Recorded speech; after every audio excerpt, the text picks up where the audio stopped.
In November 1968, in the city of Strasbourg, Jean-Baptiste Thomas arrives at the Council of Europe, ready to start his working day. After noticing a weirdly shaped car in the parking lot, he enters the building and finds a sick man lacking winter clothes waiting at the bench, so he asks the guard Gary about him. Gary explains the man is Italian engineer Giorgio Rosa, who has been here all week, and the weird car belongs to him too. Giorgio claims to be the head of a state, has brought a file for the council to see and won't leave until they do.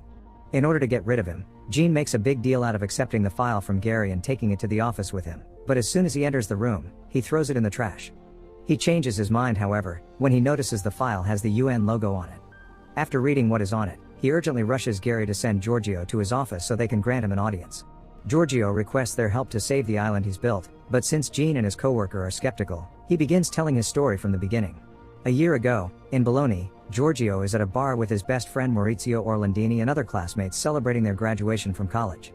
He leaves the celebration behind though, when he suddenly sees his ex-girlfriend Gabriella and decides to invite her to have a drink with him. Giorgio asks her about her boyfriend, who she is having a rough time with, and is surprised to hear they've been together for 3 years, which is almost as long as Giorgio has dated her. He thinks Gabriella's dad likes this guy, which frustrates him because the man has always hated him. So Gabriella has to remind him the only reason why her dad hated him is that Giorgio made his TV explode and never apologized to either of them. They start arguing over the TV and the fact Gabriella may get married when she notices how late it is, so he offers to drive her home. They take the car Giorgio himself has built, which impresses Gabriella, and the two of them actually manage to chat happily even when she admits they broke up because dating him is too risky. A moment later, they are stopped by the police, who point out the car has no license plate. When asked for papers, Giorgio gives them an ID, but he doesn't have a driving license either. All this lack of responsibility makes Gabriella angry. After checking his records, the police find out Giorgio also has a criminal record, a flying ban to be precise, because he tried flying an unregistered plane he built himself too. When an officer gets in his car to confiscate it, Giorgio freaks out, so he gets arrested and spends the night in jail.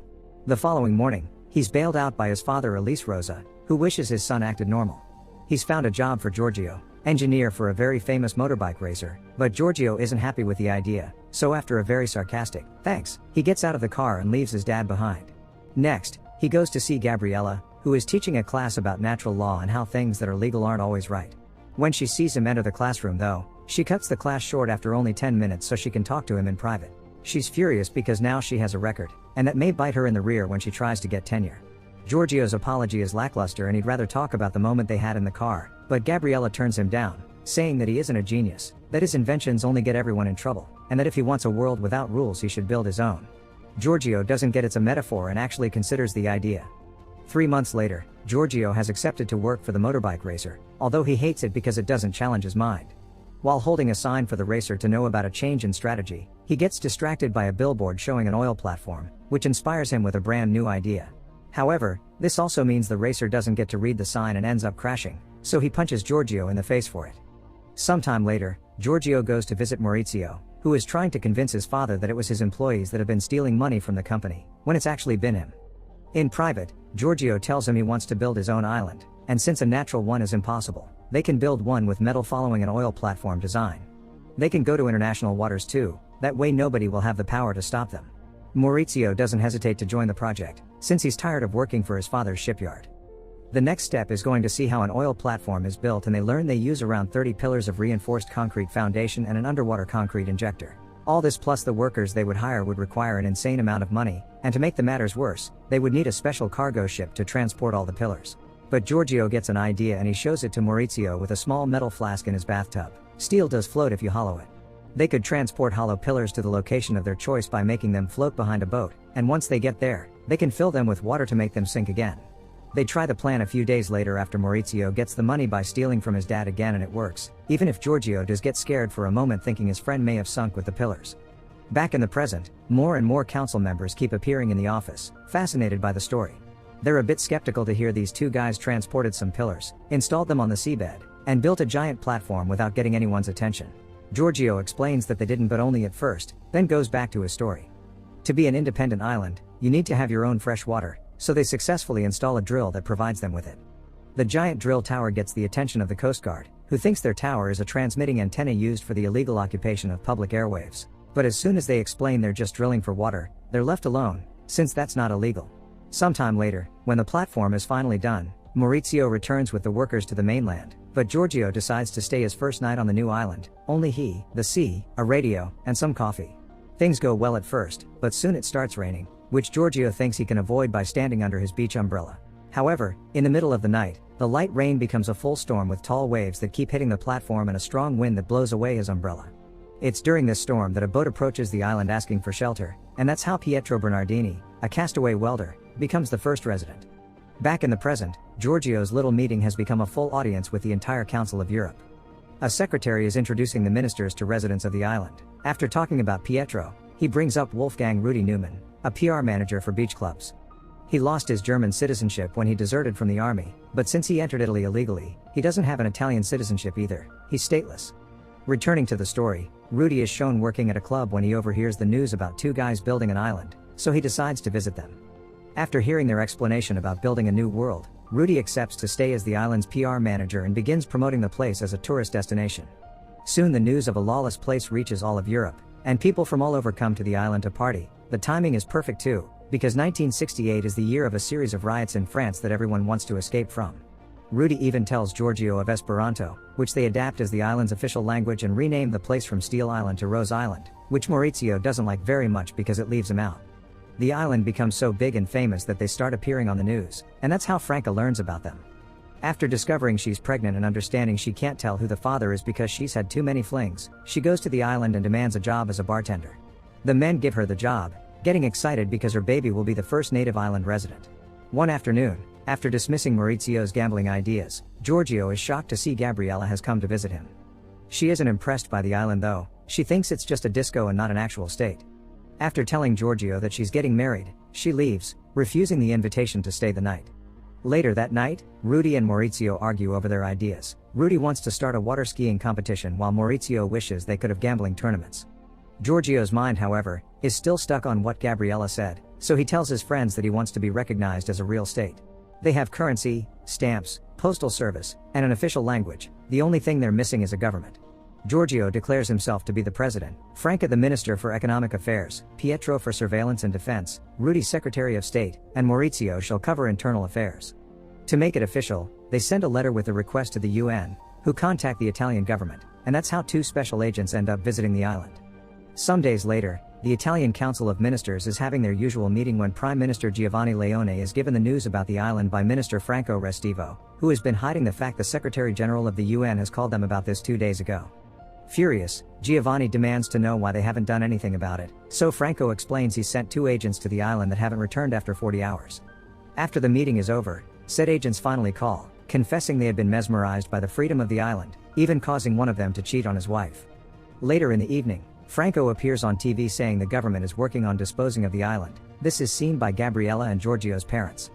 Franco's little speech, however, has the opposite effect of what he wanted. Dozens of letters begin arriving at the island, asking for a citizenship. Sometime later, Giorgio returns to the mainland to have lunch with his parents, but Elise doesn't let him buy him a lobster because he worries the money the island is making may be illegal.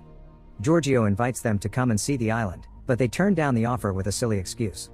Afterward, he is approached by Franco's agents and offered to have 2 beach bars of his own in exchange for him dropping the island. Giorgio of course refuses and leaves without uttering another word. Later that night, they close the island to outsiders so the 5 of them can have an important talk.